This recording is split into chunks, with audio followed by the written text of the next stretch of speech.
그 어제 저희가 이제 여론조사 얘기를 하면서 그죠? 그 아까 이제 방금 신혜식 씨도 그 얘기 하잖아요. 네. 어제는 맹추격한다더니 오늘은 또 확 차이가 벌어지고 뭐 왔다 갔다 한다. 막 이상하다 그러는데 이게 이유가 있습니다. 여론조사를 보는 법을 저희가 총선 때도 여러 번 강조를 했는데 오늘 요 부분을 좀 중점적으로 저희 설명드릴게요. 뭐 방송 뉴탐사 보는 시청자분들은 저희가 뭐 그걸 말씀을 안 드려도 잘 아시죠. 너무 잘 알죠. 그런데 또 그렇지 않은 분들은 또 막 헷갈려요. 여론조사가 여기는 이렇고 저기는 이렇고 어느 게 맞는 거야. 여기 보면 김문수가 막 열심히 거의 뭐 턱밑까지 간 것 같은데 저쪽에서 보면 또 아니고 이유가 있습니다. 자, 어제 저희가 이제 코프라라고 한국 여론평판연구소 같은 이상한 여론조사가 있다. 그렇죠. 했는데 실제로 코프라에서 여론조사 결과가 나왔군요. 어제 그 글로벌 이코노믹에서 의뢰했던 한길 리서치 조사 이거 이상하다. 이상하다 그랬죠. 갑자기 격차가 좁혀졌다고 얘기하는데 코프라의 냄새가 난다 이런 얘기를 했잖아요. 네네. 그런데 코프라가 오늘 코프라가 바로 하루도 안 돼가지고 여론조사를 내놨고 결과는 예상했던 대로예요. 냄새 물씬 나는 여론조사를 결과를 내놨습니다. 네. 지금 보면 이재명 후보 47, 김문수 39 이렇게 나오니까 야 김문수 좀 있으면 따라가겠네. 한 자릿수로 좁혔어요. 드디어. 이준석하고 합치기만 하면은 금방 동률이에요. 47대 47. 이제 무조건 단일화 해야 되겠네. 이렇게 보이죠. 네. 이상한 여론조사가 나왔습니다. 네. 그러니까 제가 보기엔 코프라가 먼저 이번에 총대를 매면 지난번에 그 윤석열 지지율 40%를 만들었던 그 기억이 있기 때문에 그렇죠. 아마도 뭐 이건 저의 억지긴 합니다만은 만약에 진짜 공작의 의도를 가지고 여론조사를 했다면은 이제 코프라를 대신해서 글로벌 이코노믹이 총대를 메고 한길리스를 동원해서 먼저 한 자락을 깔고 한꺼번에 한 자릿수로 좁혀졌다 이렇게 얘기하면 또 안 믿을 거 아니에요. 그렇죠. 그러니까 11% 이랬다. 그리고 어쨌든 격차는 좁혀졌다. 이렇게 얘기하고 하루 지나서 이제 코프라가 야 이제 드디어 한 자릿수로 좁혀졌다. 대세가 이렇지 해볼만하다. 이제 이러면 아까 이제 그 부산 지역에서 어차피 이거 어대명인데 뭐 이렇게 투표 포기하려고 했었던 보수층들이 다시 결집시키는 효과가 있죠. 그렇죠. 그래서 실제로 뭐 코프라가 열심히 조사해서 제대로 된 저런 조사가 나왔을 수도 있긴 있는데 워낙 저희는 이 윤석열 지지율 40% 시작해서 50%까지 만들었던 그 기적의 이 마법 같은 그 지지율, 윤석열 지지율 워낙 제가 인상이 강하다 보니까 저 여론조사 결과가 그렇게 순수해 보이지 않습니다. 네. 자, 지금 이게 이제 갤럽 여론조사가 오늘 같이 나왔는데 이 차이를 한번 보십시오. 이재명 51, 김문수 31로 나옵니다. 코프라 조사하고는 뭐 어마어마하게 큰 차이가 나죠. 코프라는 한 자릿수로 지금 경합을 하고 있는데 여기에서는 지금 20% 차이 나요. 20% 차이가 난 거예요. 3자 대결에서. 그래서 김문수, 이준석을 합쳐도 지금 한 39, 40, 그러니까 한 10% 이상 차이가 나는 거잖아요. 그렇죠.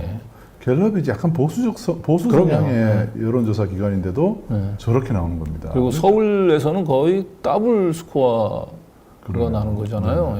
54대 20. 더 벌어진 거죠, 서울에서는. 그러니까 이런 게 지금 현재 정상적으로 이게 같은 시기에 이루어진 거잖아요, 여론조사 결과가. 여러분 코프라를 믿겠습니까? 한국 갤럽을 믿겠습니까? 갤럽이 더 그렇죠. 자, 그 양자 대결, 갤럽하고 뉴스원 여론조사죠. 양자 대결에서는 55대 39, 그러니까 단일화를 한다는 가정하에 봐요. 그런 거죠. 그 이준석이 김문수랑 단일화를 하도 55대 39로 택도 안 되는 거예요. 16% 차이가 나요. 안 되는 겁니다. 이렇게 나오는 거죠. 그렇죠. 이준석을 하면 32, 김문수를 하면 39.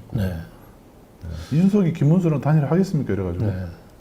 그렇죠. 어차피 단일화를 하더라도 지는 거, 뭐 이준석 입장에서는 내가 그 지는 후보의 들러리를 쓰기보다는 끝까지 완주해서 자기 가능성을 사기나 차착을 보면서 하기가 훨씬 낫죠. 이준석 입장에서 코프라를 믿겠습니까? 갤럽을 믿겠습니까? 그런데 앞으로 제가 볼 땐 이 기득권, 극우 기득권들이 계속 그 코프라 같은 여론조사를 계속 만들어가지고 분위기를 혼탁하게 만들 거예요. 그렇죠. 헷갈리게 만들 거예요. 어느 게 맞는지 모르게. 그죠? 자, 코프라 이 조사 결과를 앞서서 나왔던 네. 글로벌 이코노믹 여론조사. 글로벌 이코노믹은 저희가 이 댓글 부대, 네. 예, KTL 댓글 부대라고 네. 얘기하죠. 네, 예. 그 댓글 부대 출신의 아니, 회장, 네. 국정원 간부 출신의 회장이 네. 들어왔던 그 언론사죠. 자, 이게 우리가 어제 보여드렸던 한길 리서치 그 기사입니다. 네. 한길 리서치가 글로벌 이코노믹 의뢰로 여론조사를 했고요. 네. 그리고 여기서는 김문수 이재명 후보가 49.5, 김문수가 38.2로 한 11% 차이. 11% 앞섰다 네. 이렇게 나왔죠. 그럼 많이 좁혀진 거죠. 네, 좁혀진 그래서. 것처럼 보도가 됐습니다. 그리고 이보다 앞서서 한길 리서치와 폴리뉴스 여론조사에서는 16.2로 격차가 벌어졌었는데 네.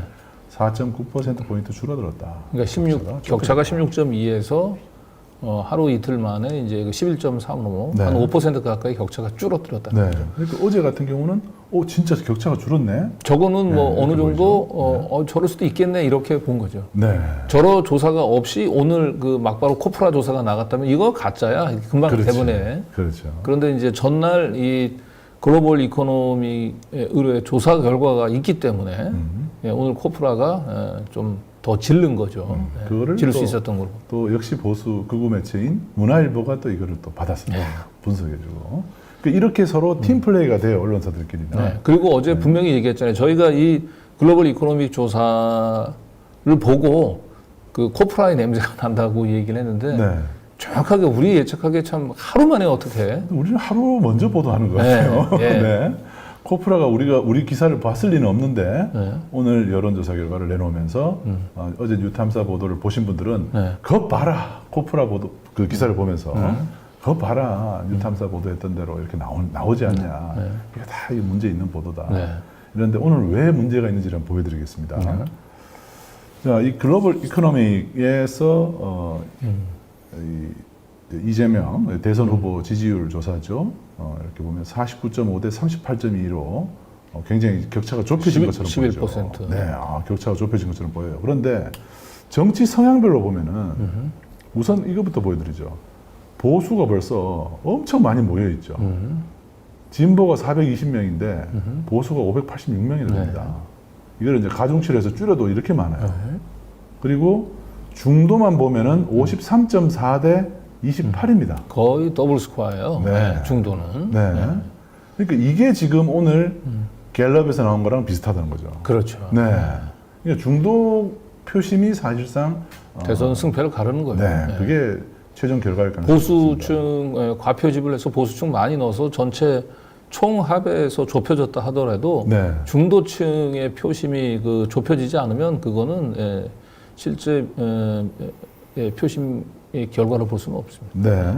자, 그리고 자, 폴리뉴스 역시 네. 한길 리서치가 한 거예요. 폴리뉴스에서 이보다 앞서서 했던 거 보면은 중도가 이재명 후보는 46.7, 김문수가 23.3입니다. 네. 네.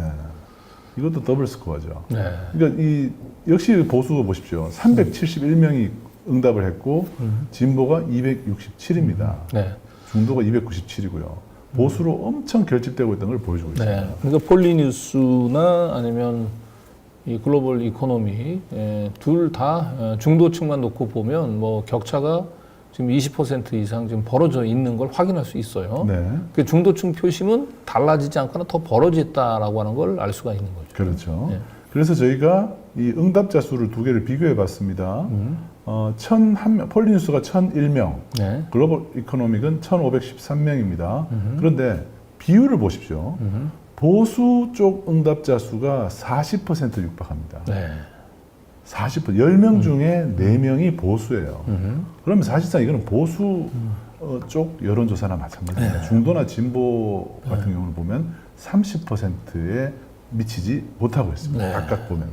네. 그러니까 4대 3대 3으로 해서 여론조사를 하니까 당연히 결과가 김문수 후보가 유리하게 나온 거예요. 그리고 일반적인 이제 표집을 하면요, 보통 그 중도가 보수보다 더 많이 나와요.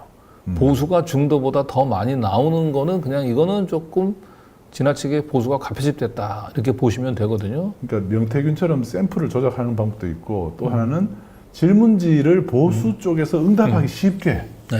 보수 쪽이 응답하기 편하게 질문지를 구성하는 방법도 있습니다. 네, 어쨌든 이게 진보보다는 보수들이 다른 여론조사에서도 많이 잡히기는 하는데 네. 중도보다 보수가 더 많이 잡히는 경우는 좀 이상하게 보시면 돼요. 근데 이거 다시 한번 보여주시면 좋겠는데 여기는 중도보다 보수가 더 많아요. 이런 건 좀 이상한 거예요. 이상한 거죠. 우리나라 사람들이 자기 이념 성향을 물어보면 중도라고 얘기하는 사람이 제일 많아요. 네. 근데 여기는 글로벌 이코노믹도 마찬가지잖아요. 586 중도보다 더 많단 말이에요. 저 여론조사는 전 지나치게 보수가 과표집된 여론조사입니다. 이렇게 보시면 돼요. 그래서 이런 여론조사에서 그나마 의미 있는 건 그냥 중도를 보면 되는 거죠. 중도층의 표심이 어떻게 됐는지. 네. 자, 여기 보시면 전체 응답자를 보면은 네. 왼쪽이 폴리뉴스고 오른쪽이 글로벌 이코노믹이에요. 네. 폴리뉴스는 10일 날, 글로벌 이코노믹 11, 12일이니까 네. 이렇게 보면은 격차가 줄어든 것처럼 보이잖아요. 전체적으로는 이제 격차가 16%에서 11% 차로 좁혀진 것처럼 보이죠. 보이죠. 그런데 중도 쪽으로 넘어가 버리면 격차가 더 벌어집니다. 외로 더 벌어졌네요. 네.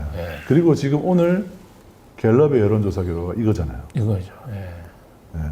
이게 중도예요, 중도. 네. 중도 쪽 여론조사 결과도 같이 봐줘야 됩니다.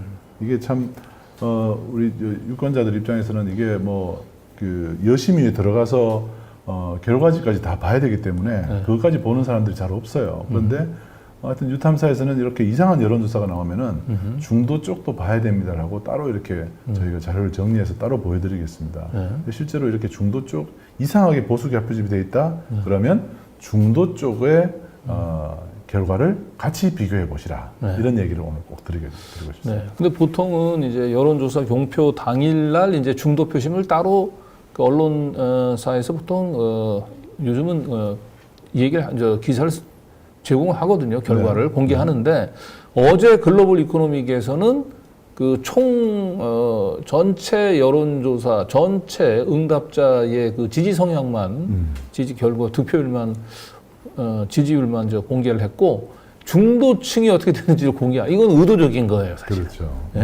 네, 상당히 의도적인 거죠. 근데 우리가 이게 하루 지나면 이제 중앙선관위에 이 공개가 되거든요. 설문조사 결과 24시간이 지나요. 로데이터가. 그래서 이걸 이제 오늘 확인해 보니까 예상했던 대로 중도층 표심만 보면 격차가 더 벌어졌.